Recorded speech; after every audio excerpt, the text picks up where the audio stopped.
Hey everybody, this is Delilah reporting from Laos. In our arrival to Laos, we had to go over this friendship bridge across the border. And what's funny about this bridge is that it separates the two nations, the nation of Laos and the nation of Thailand. And in Thailand, there's this freedom. Like, we went to the mall, we could do, like, hand out tracts there and do dramas. But on the other side, in Laos, you can't smoke a mask at all. Just across this little bridge, there's no freedom spiritually. It's a suppression that is real. And when we first went through Laos, we had to go on this really long bus trip, 8 hours, really bumpy, to Vientiane. Cow pie. And so we had spent 2 days there in a guest house with these Chinese immigrants. It was a lot of fun. We ate a lot of food, and our adventure just continued from there, and we were trusting in God to provide the way for us. So our ministry opportunities here in Laos have been quite unexpected. Sorry about our last update, because they were not what we had planned. When we got here, we weren't sure if we had a translator or not. And once we got here, we just had to trust in God. And as soon as we got here, we had a translator, and we had connections with contacts to be able to have ministry in the place that we wanted to go. So our first day here in Laos, our first day of ministry here in Laos, we went to a village that was it took us an hour to get to this phenomenal hill that was, let's say it took us 3 hours to get up, because it was raining and it was muddy, and the truck driver just kept going. And I was thinking, I'm like, dude, we can go somewhere else, whatever, but the truck driver knew how important it was for us to go to the village. So once we finally got up the hill, we got to the village. This village has not seen a missionary since 1930. And we got there, and it was unexpected. They didn't know that we were coming. The leaders were out doing something else. Anyways, we got the chance to be able to share our testimonies and to teach them a little bit about the Bible, things that they didn't really understand before, and they said that things were made clear, and it really encouraged them. They thought that they were blessed for us to be there, that their brothers and sisters in Christ from across the seas would come to see them. And the next day, after that, we got to come back, and we went to church, to a local church here in town that is having a hard time with persecution and just having strong faith in the Lord. And we got to go and encourage them and be able to share testimony and also a lesson. And they wanted us to come back, despite like what government officials or people around them would say. They wanted us to come back. And so yesterday and today, we've had the chance to be able to teach them and basic things of the Bible that they haven't had the opportunity to learn. And so yesterday we broke it down to Christ's life and his life, death, and resurrection, and what that means for us, and why we believe in him and the power of that. And so it has been a blessing to be able to be here and be able to speak with them, and just what they go through in this country, that they can't proclaim Christ's name on the streets, and they can't sing, and they can't praise him. These mountains that we see behind us that are absolutely beautiful. So I think what we have in America is something we need to take advantage of, and really need to see more of what that is. So, I'm Lori. I'm out.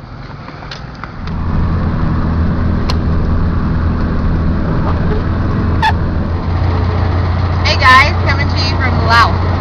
We're on a tuk-tuk right now, which is a motorbike pulling a trailer full of people. Yes. I'm going to tell you how we got to Laos, okay? We took a tuk-tuk to the border of Laos from Thailand. We got on a friendship bridge, which is not friendship.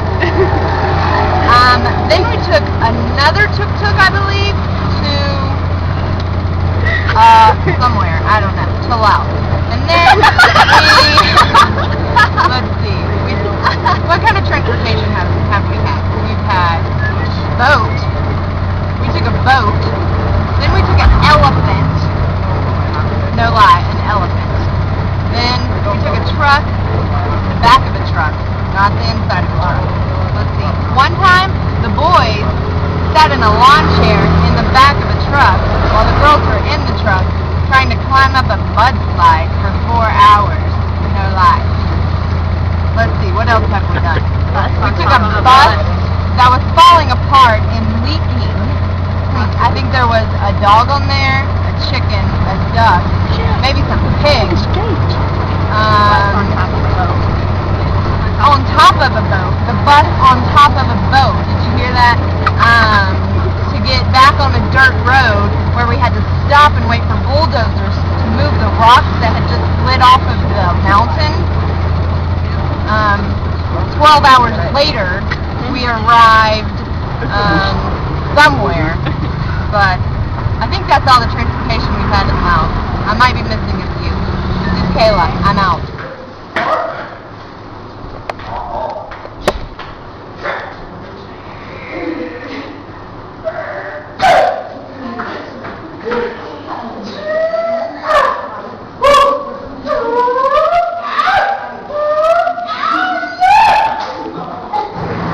Hey, this is Jed from VNTN Laos.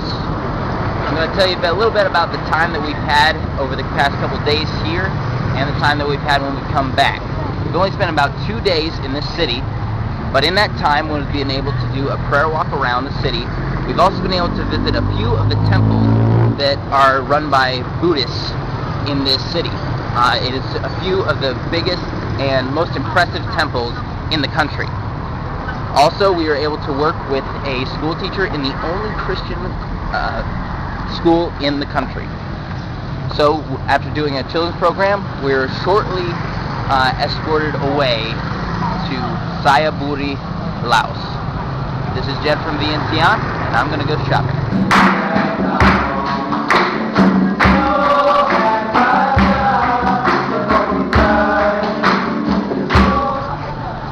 Hey guys, I have a couple prayer requests for you. We're in Laos right now, and there's a lot of persecution because of the different religions going on here. As you can see the temple behind me, this is just one of many, many temples. It's not even the biggest one.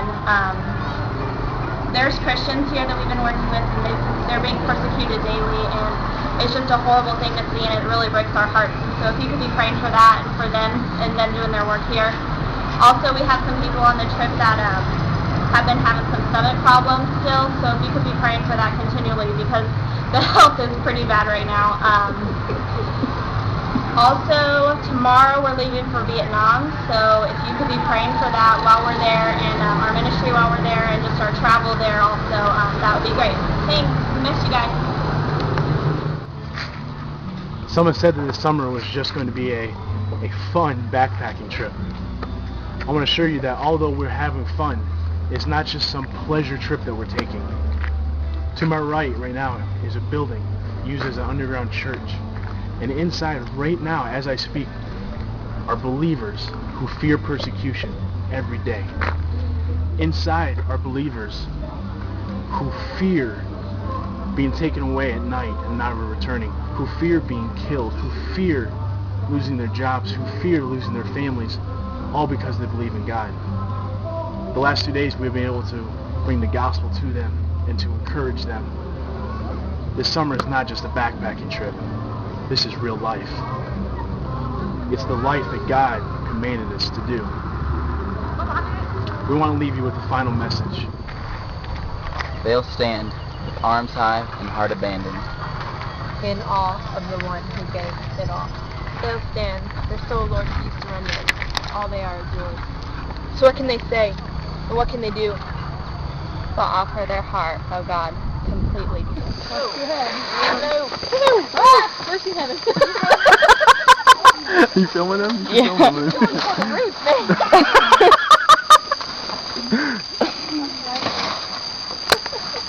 He found something. He's like, he wants it.